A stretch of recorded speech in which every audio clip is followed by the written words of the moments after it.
Yo, what's good? It's your boy Troy, man. You already know where I'm at. Ugly Money Podcast. I'm with my guys. One of the best podcasts in fucking Atlanta. You already know how we do it. that ugly money. Are we rolling? Are we rolling? Before we give the good shit away, what up? What up? What up? You have this Money. is the Ugly Money Podcast. God damn it. The regular intro, insert intro, ladies and gentlemen. Troyman in the building. What's up, y'all? Ugly Money. What's good? What's good, man? Brother, man. Appreciate you coming down, Thank you, man. Appreciate you coming down. You were just talking about the follower count. Man, How has it been? it's getting a little out of hand. You gotta remind yourself to stay humble through it, because you look up, you go to sleep, and that number don't be the same. It don't. When you wake up. I'll be like, God, it's that many of you motherfuckers watching this show, huh? I'm trying to tell you. Don't. You know, it's crazy with Netflix, they have become like a major maybe one of the big, they're like a network. Mm-hmm. You know what I'm saying? They like doing just it. as many people watch that show on Netflix as a show on a NBC or or any kind of network. The difference is, man, on Netflix it don't go away. You know, that's the major difference. Like I could go, we can know about the Grammys coming on, and everybody will tune in at that specific time. And if you miss it, you gotta go on YouTube and find the shit that they was talking about. Yeah, Netflix, nigga, it's right there. You get a password. That's crazy. And you could binge watch this motherfucker. Hey, in bro, one let me day. get your Netflix password Real right quick. and then call it a day. I feel like that's the blessing in it. The fact that we were one of the first competitions to be on a platform like Netflix. Facts. I feel like that's what gives us the For unlimited everybody access. that's been sleeping under a rock for the past couple of months, we're taling about Rhythm and Rhythm and Flow. Flow. Yes, Yeah. sir. Yes, sir. Yes, sir. One of the greatest TV shows to hit the air. Facts. Man. And you know what's crazy Honestly. about that show, bro? I really believe that they did it right.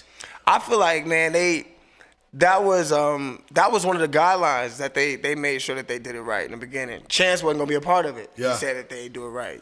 Chance was like, he know about the reputation of these shows, locking people in contracts for 5-10 years. Chance like, we're not doing that here. Yeah. And I don't want to be a part of it if you are. So Take me back to that barbershop. oh man, Take me back to the barbershop. Because it was crazy. It was a lot of heat in that barbershop. Man. A lot of people there was a couple artists that made it a long way out of that one little barbershop with Killer I feel Mike. like, with the barbershop, man, it was different because we didn't know about none of that shit. We didn't. I think all we knew at that point in time was where we were. We knew it was Killer Mike's shop. We didn't know Killer Mike was pulling up. We didn't know T.I. was pulling up. So when they didn't tell you? Man, hell no. They ain't tell us shit. Mike just called you? pull up. They just pulled up. That's crazy. And next thing you know, it's like he hop in the chair. He like, well, shit, rap. On the spot. Cameras are rolling. What the fuck you gonna do? Tell them to stop? Nah, yeah, the pressure's on. So they definitely made sure that they kept that element in the show from the very beginning. Authentic.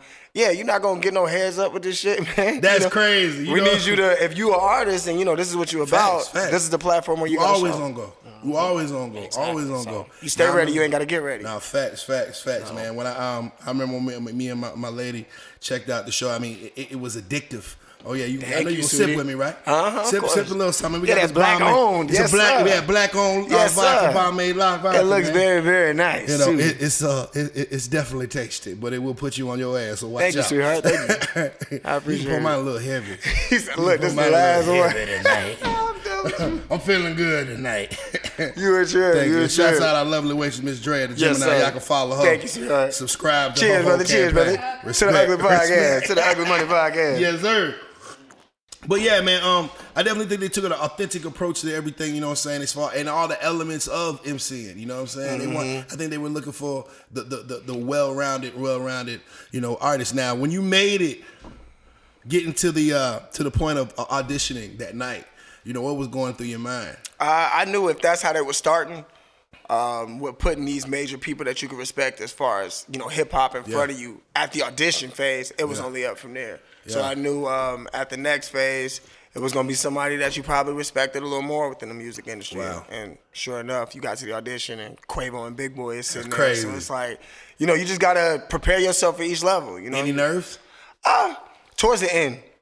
In the beginning, I knew what I was coming for. You know, so you kind of prepare yourself mentally for. So you was in Atlanta, you was good. Yeah, nigga, I'm in the A. You know, even when we got to LA, you know, because LA and California is definitely my first home, but LA is more so like a second, third home. So getting to LA, you know, with the ciphers and the battle rounds and stuff, I had some jitters, but it wasn't nothing I couldn't handle. I could definitely tell you that. Well, you know, when you stay ready, you ain't got to get ready. You know what I'm saying? Facts. You know what I'm saying? Oh, whatever. Like the battle situation, that was that was I don't know, man. It was like bittersweet. Yeah. You know what I mean? I was like, I like dude. And I like dude. It's just they cut down so quickly. Like it was like 1 minute, okay, we're falling in love with this artist, and then the next minute they're gone. You know, it was just like back to back to back to back. I feel like it kind of, with that part of the competition too, it just shows you how relentless hip hop could be. Something I realized too at that point of the competition was how you feel, how good you feel like you're gonna do. Yeah. It might not resonate the same with the listener. You know, so me, I'm making a lot of bars and shit. I got a lot of shit going on. And I feel like what I was aiming to say, it didn't necessarily hit everybody's ears. So it made you appreciate, you know, Jacob, you know, a lot more. So and Jacob is dope too. My guy had the bars, he had the haymakers coming, but I feel like, especially at battles like that, more than it was difficult to kind of, you know, see who the winner was, you kind of had the best of both worlds in battle. Yeah, but you also got to execute. You execute. You know, precision is a part of this. You know what I'm saying? And dude was dope. But you could definitely see that, you know, the execution was there with you. You know, a little more hungry. It's seasoned. You know what I'm saying?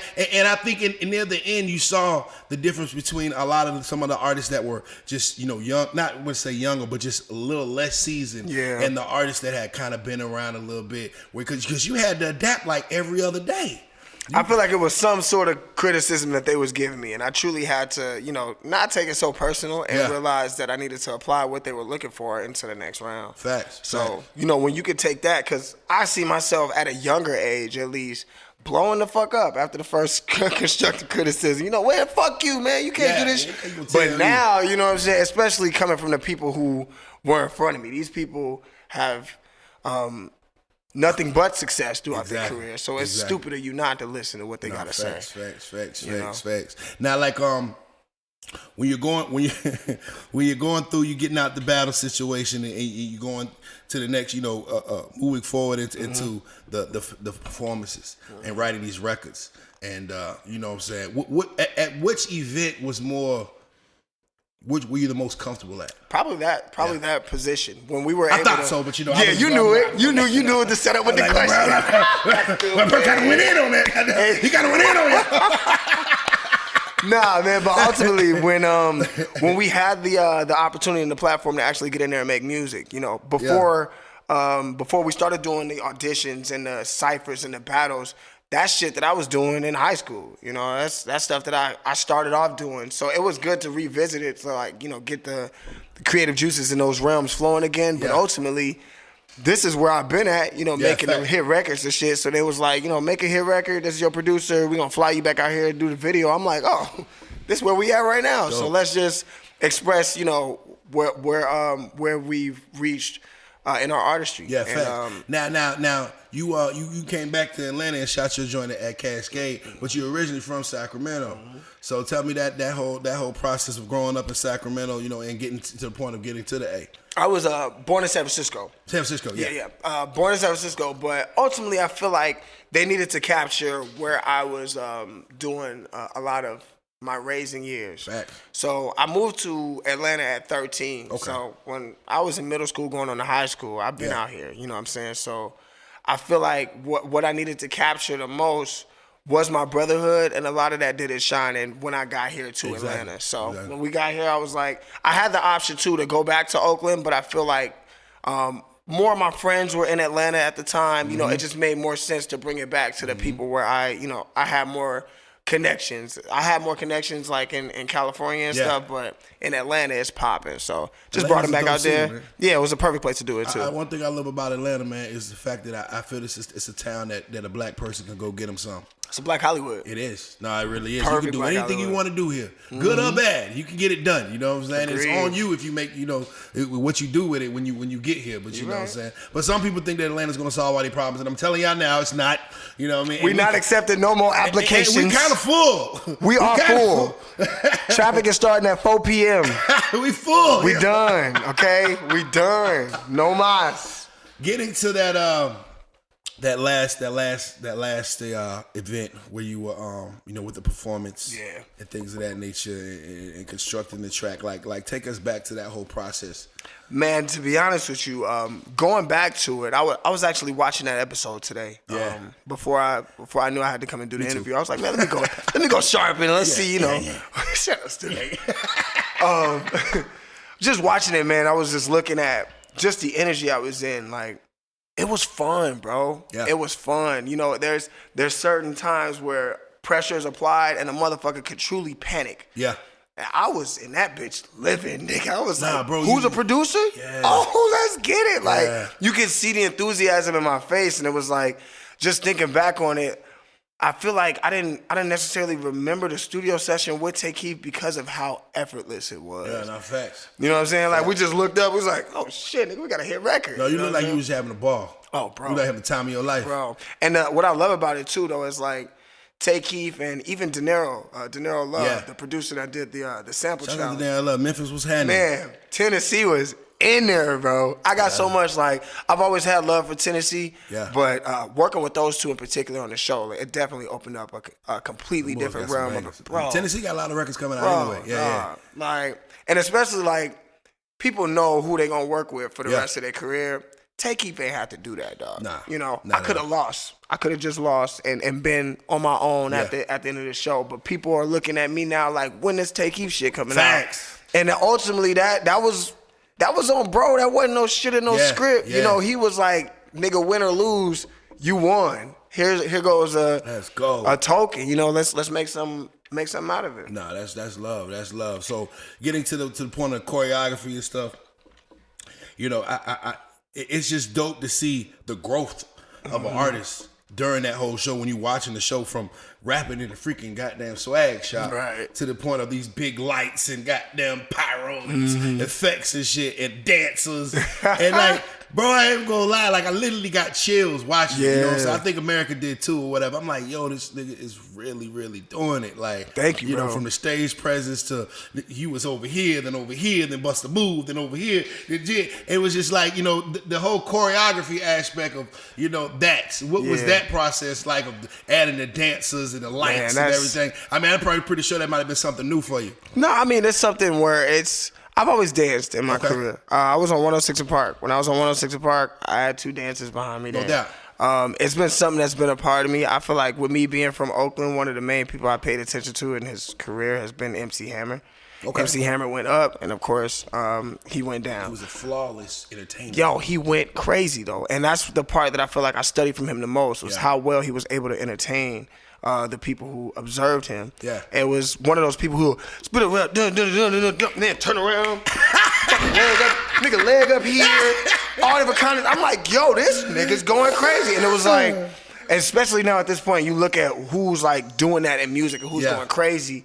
And Chris Brown is. Yeah. Chris Brown is the person that's got like the entertainment, tag right now that if you buy a concert ticket from him, he's not just gonna be walking back and forth on the stage. He's really gonna put on a fucking show for you. And I feel like hip hop ain't did that shit since fucking MC Hammer, Big Daddy Kane. Well, it's a different art, man. Performing and making songs is totally different arts. You know what I'm saying? It's like, making a great song is like shooting a jump shot. But then, performing, that's like defense. You got to be able to. And defense wins games. I'm trying to tell you. They don't get that. You got to be able to. You got to be able to. They gotta ultimately, man. You gotta whatever it is that you do in the sake of your artistry. You gotta make them come back to your concert. No, facts. And that's what people at the end of the day. You gotta sell them tickets, bro. Period. You gotta sell them tickets, man. If not, I mean, you're gonna find yourself right back at square one and figuring this shit out. Now, coming to the end of that episode, when you stepped off the stage, your thoughts and processes of how you when you finally stepped off that stage after you did, in my opinion, an amazing performance. Thank you, bro. What was What was your thoughts? It was more so energy. I don't think I was thinking. I think I was. I can imagine. I think I was like, because there was a point in time where I kind of gathered a bit of frustration before going on to the show. Like there was a delay of the show. Yeah. Somebody had to use the bathroom. Something was going on. Something major. I was pretty much a sitting duck for like 20 minutes. Wow. And this like pretty much built this frustration, and I didn't know what to do with it. And I walked out there on stage. I pretty much left it all there. But towards the end, I found myself slipping a bit. And where I found myself slipping, my mom kind of drugged me across the finish line. So towards the end, more than I was thinking about, what I could have did better, I feel like I was just more so relieved that the shit was done. Yeah. And then, I just kind of felt my my mom's energy, like she was there, which was... That's amazing. Yeah, it was like, I don't know, like you just see all those people in the crowd and you know what you're there for, and, your subconscious might go across somebody, and maybe the combination of two faces while you scanning the room like that looks like your mom, but you feel from there, you like, energy. Yo, what the fuck? It looked like my mom, but I'm gonna just keep going, exactly. And then next thing you know, the energy is there and you can't control it. So God know what the fuck he be doing, man. Crazy. You definitely you said something crazy when you said you left it all out there. Mm-hmm. I think at the end of the day, as long as you did what you came to do, mm-hmm. That's all you can ask for. I feel like with the mind state that Flawless had with his song, yeah, with going out with a message on the way that he wanted to do it, everybody kind of took that and applied it in their own way. Because when you get on that stage in front of that many people and everybody's watching, you're going to be a staple regardless. Mm-hmm. You know what I'm saying? Regardless of who they call or whatever, that Final Four, really a lot of y'all, you know what I'm saying? It's going to be a situation where you're going to be a staple or a part of hip hop. You left you definitely left your imprint. So you had already kind of won, man. Right. You know what I'm saying? I was just like, I just hope but everybody really did their thing. You know what I'm saying? Like, and you, I was like, yo, because I kept on remembering like the growth from the swag shop to this. I started to feel it, after a while. Imagine, bro, it's like it's a whole different artist. Imagine you look up, and even the stuff that you're a part of is dope, but you slowly begin to look up, and the words that you had prepared for the beginning, like you find your thought process being completely different towards the last couple of episodes. Yeah. You realize that you're presenting this shit for a completely different audience, more than it's about impressing T.I. and Killer Mike or rapping this shit at the club, in front of Quavo and Big Boy. Exactly. You realize now that the audience that you at with this episode that you in is monumental. So now how do you shape yourself around that? Man, build a career after to go after that. Exactly. So after Rhythm and Flow, how's it been? It's been wild, man. I can't go to the grocery store. Crazy, right? Man, bro, look, let me tell you. DM's flooded. I went to church, bro. I was with my friend. I went to church, bro. I went to church, and I was in there, and one of the older ladies came up. You that boy from that show with Cardi. Wow. I'm like, I ain't safe nowhere. I went to the post office. I had to send some stuff to my creative director in L.A. I'm in the line.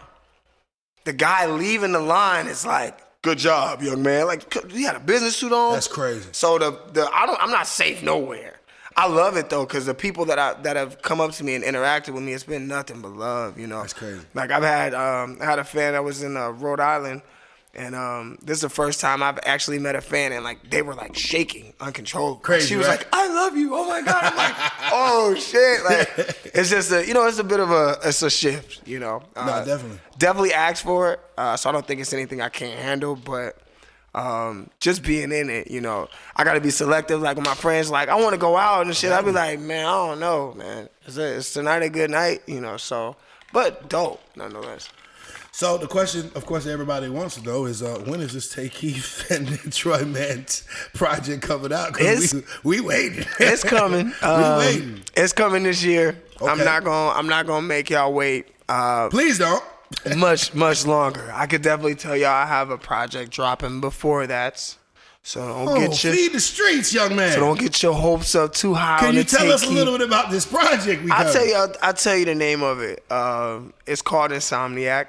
It's a It's like a 9-record EP. Okay. That I've had in the chamber for quite some time. It packs a fucking punch, dude. I feel like, people after the show, I kind of knew that they was going to be asking for Tay Keith sound and shit. So the point is to give them a taste of who I am before I give you a taste of who I can collaborate with and how well I can work together. Somebody that really knows hip hop know you really got bars. Period. No, so you're going to appreciate it from all different scales, no matter if Swiss Beats is making the project, Tay Keith, or if I decide to get on the MPC and make the beats, because I make beats too. So there's no limit to where it is. And like I love Tay Keith, and I feel like Tay Keith's Tay Keith's beats take a completely different approach on hip hop, which is why he's been so appreciated. But I feel like he sees what he does in beats in me in rapping. Okay. Which makes it that's crazy. The combination of us just that much more lit. So, but Tay Keith, I'm pretty sure after we release this project, he'll have like beats on, projects following that too. This definitely won't be the last time that we work together. So this project that you got coming before this, we got any guest appearances, trying to get an ugly one exclusive over here. Put the pressure on him. No pressure, but I'm gonna say this. We got a very special contestant and a very special judge. That's an ugly money exclusive. I think that's all I can do. Hey, my manager's gonna fucking kill me. Crystal gonna kill me. I'm sorry. We're gonna stop it. Okay, we done. Ladies, I'm looking forward to hearing that, brother. I think the world is as well. It's gonna be dope, man. You know what the world is as well. And one thing I really appreciated about you during the whole process of watching you was your vibe was always good, positive energy. You know what I'm saying? I think that and I think that bled onto some of the other people that might not have been so positive or whatever. Like, yo, this nigga Troy never has a bad day. Never has. You look like you never have a bad day, my G. It's hard, bro. It's hard to piss me off, man. Like, I get that from my mom, bro, because my mom's resilience on not being pissed was exponential. I'm like, you not pissed? I'm pissed for you, nigga. You not mad?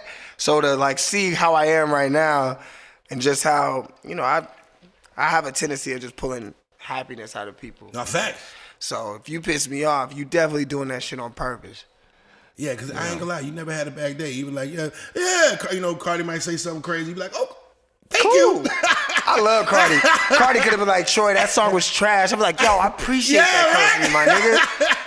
Ain't nobody of your stature told me my shit was trash. Because at the end of the day, they're hearing you and seeing you. So how are you? There is no loss. There is no loss. You're getting critiqued by Grammy Award, you're getting critiqued by Tip. Like, there is no loss. And then for them to love you, though, is the thing, like, for them to be like, they can sit up there and ultimately, let's say they were fucking haters. Let's just say, hypothetically, they didn't want to give nobody shot up there. The fact that they did the complete opposite is fucking lit and meant it. It's a win-win. It's a win-win, brother. It's a win-win. Brother, I wish you the best, man, and I'm praying for you, man, because I want to see you, just skyrocket to the point where you want to be at, brother. You know what I'm saying? So, like I said, once again, what's next for Troy, man? And what you got moving forward? Insomniac is coming up next. After that, Tay Keith is coming. I ain't gonna let y'all know the date. Please. But just expect a hostile takeover, ultimately. Let's go, bro. And that's in every avenue. That's visually, that's audio-wise, that's album-wise. I'm giving Drake a run for his money. Travis Scott will not be the greatest artist of this decade. Or greatest performer of this decade, rather. So we coming at everybody neck. Everybody that I respect too at that. Let's. Nah, definitely, and it was definitely a mutual respect from all of you guys. It definitely seemed like it was really genuine. It didn't seem like anything was cookie cutter with Smoke and London and Flawless or whatever. You know what I'm saying? And I see you. Y'all still keeping in touch because I saw Ali Tomineek got a birthday bash coming up February 29th. Yeah, we all gonna be out there. Ali made that work, man. He's got fans flying from New Zealand, Australia, Africa, bro. People from all over is legit coming to Phoenix, Arizona to see. Well, at the end of the day, when you get that shot to be in front of those people, what you do with it after is on you. Mm-hmm. So if you better cap like Ali, I ain't gonna lie, Ali cap. I be like, man, who does your graphics and marketing? He does. I know that shit's crazy, right? He does. Yeah. Ali sits in front of that computer, he crack his neck, he drink that coffee. He go nuts. Like, nigga, I'm gonna do this shit myself. Ali, look, let me tell you, it's been a couple times he put that opportunity into somebody else's hands and they brought the shit back and it was not what he wanted. He said, you know what? YouTube is my friend. I'm going to just Google how to do this shit. Oh, that's how you do it? Watch this shit. Nigga, he did a video next after that, the motherfucker flying out of orbit and shit. Yeah. He pressing record, hopping in front of the camera. That's crazy. Yeah, nah. Sometimes you gotta learn, hey, man. But you know, in this day and age, man, you can really learn it, man. YouTube University. I'm a student myself. You know what I'm saying? Like it's amazing at what we can learn on this computer. But anyway, bro, I wish you the best coming out. I know you gotta go, and you know, like I said, you know, praying for you. Know great things are coming. You know what I'm saying? Big fan. Thank you for coming out. Let them know where to follow you out on social media before we get out of here, bro. You already know where it is, man. Troyman Official on Twitter. Troyman Official on Instagram. Troyman Official on Triller, TikTok, everywhere. Just Google Troyman, you'll find it.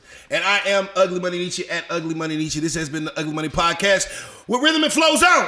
And Atlanta's by way of Sacramento, up the street from Sacramento. Troyman!